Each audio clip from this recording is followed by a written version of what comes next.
டெல்லி அணிக்கு எதிரான போட்டியில் குஜராத் அணி வெற்றி பெற 225 ரன்கள் இலக்காக நிர்ணயம் செய்தது. IPL தொடரின் 40வது லீக் போட்டியில் டெல்லி அணியை எதிர்த்து குஜராத் அணி களமிறங்கியது. இதில் டாஸ் வென்ற குஜராத் அணி கேப்டன் சுமன் கில் பவுலிங்கை தேர்வு செய்தார். பிருத்வி ஷா மெர்கூர் கூட்டணி தொடக்கம் கொடுத்தது.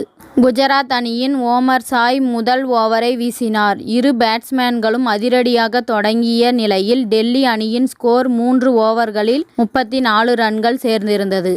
இந்த நிலையில் 4வது ஓவரை வீசிய சந்தீப் வாரியர் பவுலிங்கில் மெர்கூருக்கு 23 ரன்களில் பிருத்வி ஷா 11 ரன்களும் ஆட்டமிழந்து வெளியேறினர்.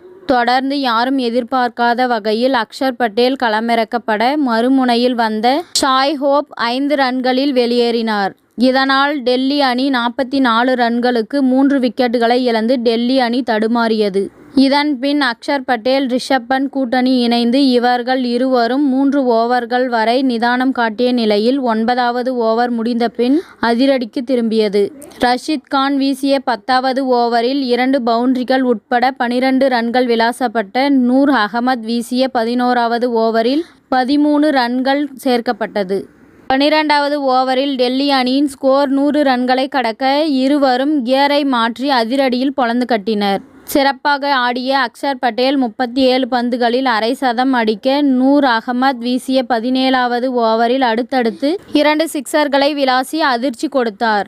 தொடர்ந்து ஹாட்ரிக் 6 அடிக்கும் முயற்சியில் அக்ஷர் பட்டேல் 43 பந்துகளில் 66 ரன்கள் எடுத்து ஆட்டமிழக்க கடைசி நேரத்தில் ரிஷப் பண்ட் ஸ்டப்ஸ் கூட்டணி சேர்ந்தது. இதன் பின் ரிஷப் பண்ட் 6 அடித்து 34 பந்துகளில் அரை சதம் எட்ட 18 ஓவர்களில் 171 ரன்கள் சேர்க்கப்பட்டிருந்தது.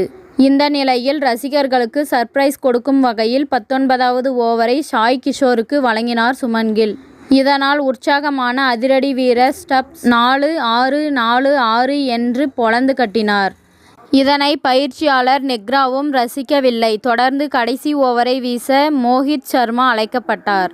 அந்த ஓவரில் 2-6-4-6-6-6 என்று 31 ரன்களை ரிஷப் பண்ட் விளாசினார். இதனால் டெல்லி அணி 20 ஓவர்களில் 4 விக்கெட்டுகள் இழப்பிற்கு 224 ரன்கள் குவித்தது. சிறப்பாக ஆடிய ரிஷப் பண்ட் 43 பந்துகளில் 8 6 5 4 உட்பட 88 ரன்களையும் ஸ்டப்ஸ் 7 பந்துகளில் 26 ரன்களையும் விளாசினர். இத்துடன் இந்த செய்தி முடிவடைகின்றது. நன்றி, வணக்கம். மீண்டும் அடுத்த வீடியோவில் சந்திப்போம். மேலும் இதுபோன்ற சுவாரஸ்யமான தகவல்களை அறிய தமிழ் சிறை சேனலை சப்ஸ்கிரைப் பண்ணுங்க, ஷேர் பண்ணுங்க, லைக் பண்ணுங்க மற்றும் கமெண்ட் பண்ணுங்க.